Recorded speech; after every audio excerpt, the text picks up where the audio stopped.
آج ہمارے پاس ایک بہت ہی دلچسپ تحریر ہے جس کا عنوان ہے مسجد کا چراغ۔ جی، بہت خوبصورت کہانی ہے۔ کہانی تو بظاہر بہت سادہ لگتی ہے نا؟ ایک لڑکا ہے ایان جو روزانہ مسجد میں چراغ جلاتا ہے۔ بالکل، اور کوئی اسے دیکھتا بھی نہیں۔ اور پھر ایک طوفانی رات آتی ہے اور اس کے اس چھوٹے سے معمولی عمل کا ایک غیر معمولی نتیجہ نکلتا ہے۔ جی، تو آج ہم یہی سمجھنے کی کوشش کریں گے کہ یہ صرف ایک اچھی کہانی ہے یا اس میں آج کے دور کے لیے کوئی گہرا پیغام بھی چھپا ہے۔ میرے خیال میں یہی اس تحریر کا سب سے دلچسپ پہلو ہے۔ اچھا جی، کیونکہ دیکھیں آج کل ہر چیز کو امپیکٹ سے ناپا جاتا ہے نا، کہ نتیجہ کیا نکلا، کتنا بڑا تھا، کتنوں نے دیکھا۔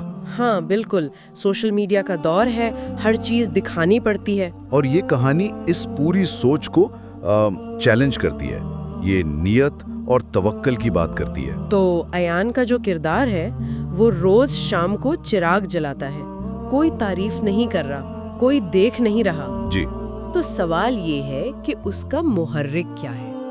مطلب جب کوئی سوشل ویلیڈیشن نہ ہو تو کوئی کام اتنی مستقل مزاجی سے کیوں کرے گا؟ دراصل یہاں اسلامی الہیات کا وہ بنیادی تصور سامنے آتا ہے جسے ہم نیت کہتے ہیں، یعنی ارادہ۔ یعنی ارادہ خالص ہونا چاہیے۔ بالکل، ایان کا عمل لوگوں کے لیے ہے ہی نہیں، وہ ایک الہی حاضرین کے لیے ہے۔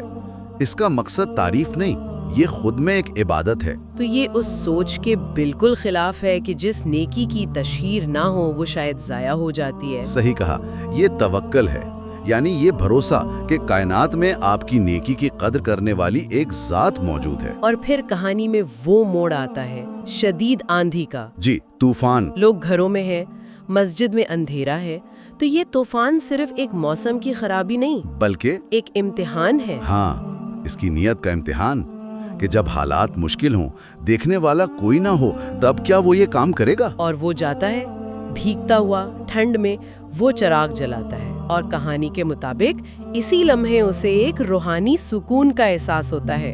جی، یہ بہت اہم نکتہ ہے۔ دیکھیں، مادی نام سے پہلے اسے روحانی اجر مل جاتا ہے۔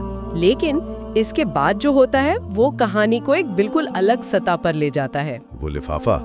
جی، اگلی صبح مسجد میں ایک لفافہ ملتا ہے جس پر لکھا ہے مسجد کا چراغ، اور اندر ایک خط اور کچھ رقم ہے۔ اتنی رقم جو اس کی ساری پریشانیاں ختم کر دے۔ لیکن مجھے یہاں ایک سوال پوچھنا ہے۔ جی ضرور۔ کیا یہ تھوڑا بہت سیدھا سادہ نہیں ہو گیا کہ آپ نے ایک نیکی کی اور اگلے ہی دن آپ کو اس کا مالی انعام مل گیا؟ یہ تو ایک طرح کی بزنس ڈیل نہیں لگتی؟ عبادت اور انعام کا ایک کاروباری تعلق؟ یہ بہت جائز سوال ہے اور پہلی نظر میں ایسا لگ سکتا ہے، لیکن اگر ہم گہرائی میں دیکھیں جی تو تحریر اسے لین دین کے طور پر پیش نہیں کر رہی۔ خط میں جو جملہ ہے، جو میرے گھروں کو روشن کرتا ہے میں اس کی زندگی روشن کرتا ہوں، ہاں، ریسیپروسٹی یعنی جواب عمل کا اصول ہے۔ اچھا، اس کی تھوڑی وضاحت کریں۔ دیکھیں، نیت پہلے آتی ہے۔ اگر ایان کا مقصد ہی پیسہ حاصل کرنا ہوتا تو شاید یہ پورا نظام کام ہی نہ کرتا۔ انعام اس کے عمل کی قیمت نہیں ہے، بلکہ اس کی خالص نیت کا ایک قدرتی نتیجہ ہے، ایک تصدیق ہے۔ اچھا، تو اس کا مطلب یہ ہوا کہ وہ انعام ایان کے لیے نہیں بلکہ ہم جیسے پڑھنے والوں کے لیے ایک نشانی ہے۔ بالکل، کہ اس غیر مرئی نظام پر یقین رکھو۔